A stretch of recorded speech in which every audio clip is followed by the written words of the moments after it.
Terima kasih, selamat datang Bu Erni, apa kabar?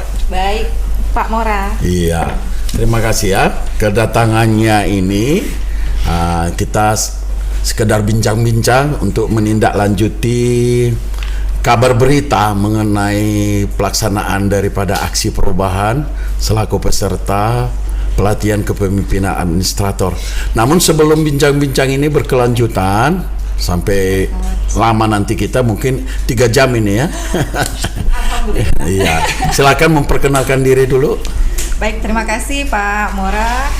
Izin perkenalan, nama saya Erni Muksin. Saat ini saya bertugas di Dinas PMD Provinsi Kalimantan Barat, tepatnya di bidang pembangunan dan pemberdayaan masyarakat desa, dan saya ini diberikan amanah sebagai kepala bidang.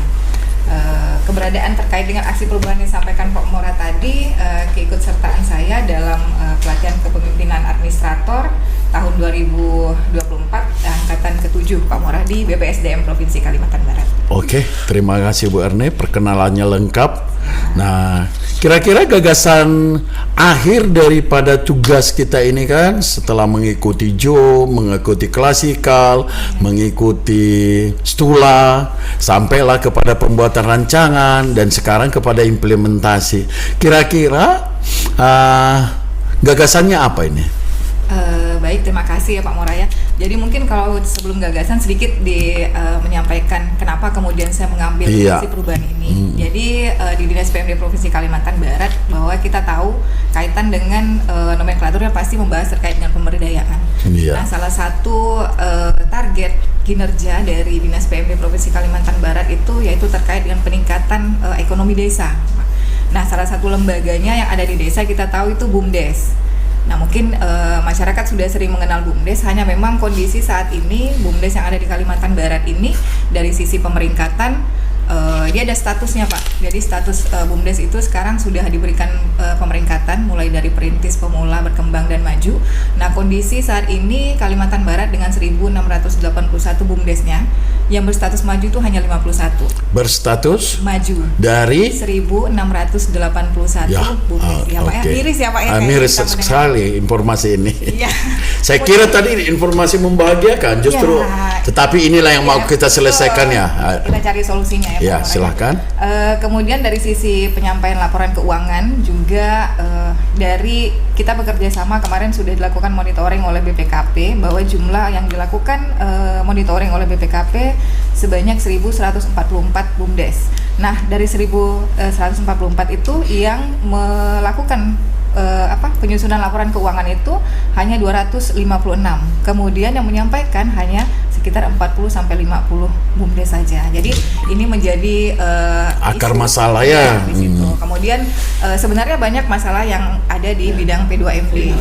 Di antaranya terkait dengan TTG, kemudian LKD, kemudian ada juga masyarakat hukum adat. Di samping itu ada lembaga ekonomi. Nah, kemudian kenapa kami mengambil BUMDes? Karena dia setelah dilakukan penapisan, kemudian menggunakan analisis Fishbone, kemudian USG, kita ambil permasalahan yang ada di bidang P2MD itu terkait dengan belum optimalnya pengelolaan BUMDes yang ada di Kalimantan Barat. Oh, belum optimal ya pengelolaan BUMDesnya ya.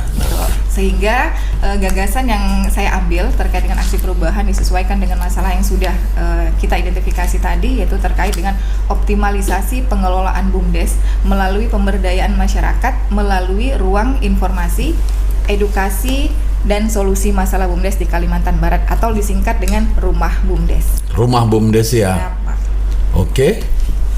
Nah, di dalam pelaksanaan tugas penting ini ya untuk mengoptimalisasikan BUMDes yang sudah ada, karena kita lihat tadi sangat-sangat luar biasa jumlah BUMDesnya, tetapi belum dapat berfungsi sebagaimana yang kita harapkan, dan ini menjadi PR-nya Bu Erni ini di dalam terobosan ini.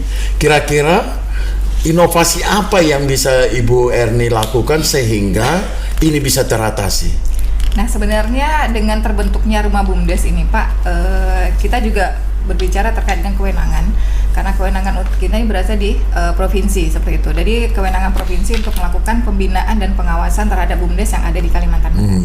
Nah, pembentukan rumah BUMDes ini sendiri sebenarnya menjadi wadah bagi bukan hanya bagi Dinas PMD, tapi juga berbagai stakeholder yang sudah kami coba untuk dilakukan sinergi dan kolaborasi.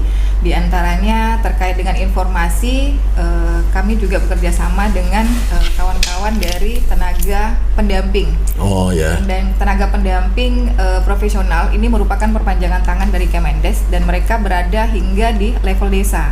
Jadi ini menjadi sinergi dan kolaborasi kami untuk menciptakan atau melakukan pendataan dan inventarisasi terkait dengan BUMDes. Oke, saya potong dulu. Ya. Rumah BUMDes ini mengelola apa? Apa saja yang dikelolanya ini? Baik, jadi kalau rumah BUMDes kan perpanjangan singkatan dari Ruang Informasi, Edukasi, dan Solusi Masalah BUMDes. Jadi kita menyiapkan wadah untuk stakeholder dan kita juga untuk bisa bersama-sama berkoordinasi untuk melakukan pembinaan pengawasan kepada BUMDes. Iya. Informasi yang disajikan melalui rumah BUMDes ini berbentuk barcode yang kita sampaikan melalui media sosial, IG, Facebook, kemudian ada juga melalui YouTube, seperti itu Pak. Kemudian untuk edukasi, mungkin kalau untuk edukasi kita berbicara terkait dengan salah satunya peningkatan kapasitas. Nah, peningkatan kapasitas ini melalui pelaksanaan aksi perubahan kita sudah bekerja sama dengan PKN STAN dan Balai Diklat Keuangan. Sebelumnya ini belum dilaksanakan dulu. Pernah. Jadi ini pertama kali juga. Baru di terobosan Ibu ini ya. Jadi bekerja sama dengan PKN STAN dan Balai Diklat Keuangan melalui program mereka itu program pengabdian kepada masyarakat. Kita mengambil program itu karena terkait dengan pelaksanaan penyusunan laporan keuangan yang masih sangat minim dilakukan oleh BUMDes ini Pak. Ternyata PKN STAN juga punya program tersendiri untuk melakukan akselerasi peningkatan pengelolaan BUMDes. Jadi kami menangkapnya di situ, jadi kita bersinergi dan bekerja sama. Dan alhamdulillah pelaksanaannya dibentuk dalam bentuk TOT, Training of Trainer. Sudah dilaksanakan? Sudah dilaksanakan. Di jangka pendeknya ini. Jangka pendek ini, Pak. Kalau gitu saya mau dengar ceritanya dulu lah. Di dalam tindak lanjut kegiatan Ibu, otomatis kan Ibu sudah cerita tadi. Siap. Tapi saya masih ingin kejelasan terhadap 3 tahap milestone yang sudah Ibu kerjakan, ya. Terutama di milestone jangka pendek. Baik. Coba. Jadi untuk milestone jangka pendek ini sebenarnya ada 6 tahapan. Jadi 6 tahapan pastinya mulai dari pembentukan tim efektif. Kemudian yang kedua kami melakukan rapat internal dan eksternal bersama stakeholder terkait.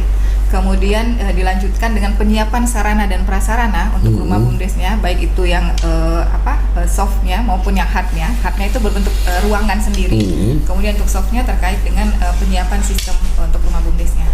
Kemudian yang keempat itu finalisasi untuk sarpras, kemudian sistem dari rumah BUMDes. Yang kelima pelaksanaan dari aksi perubahan. Yang keenam pastinya monitoring dan evaluasi. Proses yang di tahapan 5 ini alhamdulillah ketika kami mengontak rekan-rekan yang punya expert juga dan atensi terkait dengan pembinaan BUMDes, ternyata seperti PKN STAN mereka punya program sendiri gitu. Jadi pada saat kami menyampaikan terkait dengan aksi perubahan, mereka menangkap ya ini bisa dilaksanakan gitu. Iya. Nah, alhamdulillah yang dilaksanakan mereka ini bentuknya training of trainers. Jadi TOT ini mereka meminta kami untuk menentukan pesertanya. Sehingga ketika saya melihat ini, ini menentukan peserta, saya memilih peserta yang berada di kabupaten. Karena kita berharap ke depannya nanti mereka ini merupakan perpanjangan tangan yang bisa melakukan pendampingan kepada BUMDes. Jadi alhamdulillah dari 12 kabupaten semuanya sudah ada perwakilan. Luar biasa ya. Menjadi tim kerja saya nantinya, Coach, merupakan bagian juga dari rumah BUMDes. Oke. Terima kasih ya. Saya sangat bangga ini ya karena sudah ada terobosan nyata yang sudah dilaksanakan, khususnya sudah bisa mengakomodir di 12 kabupaten. Sekarang dari apa yang sudah Bu Erni kerjakan, kira-kira ceritakan dulu lah manfaatnya ini sekarang yang boleh dirasakan, atau manfaat yang sudah dirasakan dan mimpi manfaat yang akan kita capai yang saat ini dan yang akan. Apa manfaat daripada inovasi Ibu ini? Terima kasih Coach. Jadi kalau untuk saya sendiri pastinya terkait dengan pelaksanaan tugas dan pokok dan fungsi ya Coach ya. Kalau dulu untuk melakukan pendataan saja kami sedikit kesulitan kesulitan sehingga memang data-data terkait dengan BUMDes ini kadang kurang update seperti itu. Ketika kami melaksanakan aksi perubahan ini, pertama saya menjalin kerjasama dengan kawan-kawan pendamping dan ini dimudahkan untuk penyampaian informasi karena posisi mereka yang berada langsung di lokasi mulai dari desa, kecamatan, dan kabupaten. Kemudian yang kedua terkait dengan kerjasama dengan berbagai pihak, lembaga pendidikan, salah satunya PKN STAN dan Balai Diklat Keuangan, dan ada juga dari Polnep, Coach. Nah, Polnep ini sebenarnya akan berada di jangka menengah karena kita penyiapan informasi dulu. Mereka juga akan melakukan kegiatan pengabdian kepada masyarakat yang langsung menyasar ke BUMDes seperti itu. Kalau untuk stakeholder atau dalam hal ini banyak sebenarnya ketika saya menyampaikan informasi terkait dengan aksi perubahan, sebenarnya ada beberapa lembaga swadaya masyarakat yang juga akhirnya akan bekerja sama, salah satunya Yayasan Sangga Bumi Lestari. Jadi mereka sebenarnya sudah melakukan pendampingan di BUMDes saat ini ada di 2 kabupaten, Ketapang dan Kapuas Hulu. Hanya memang kendala mereka terkait dengan pendampingan BUMDes ini sedikit mengalami kesulitan ketika mereka tidak tahu harus berkoordinasi dengan siapa. Ya. Jadi banyak sebenarnya manfaat, akhirnya membuka akses juga untuk kawan-kawan BUMDes yang ini pada akhirnya memberikan manfaat juga untuk BUMDes.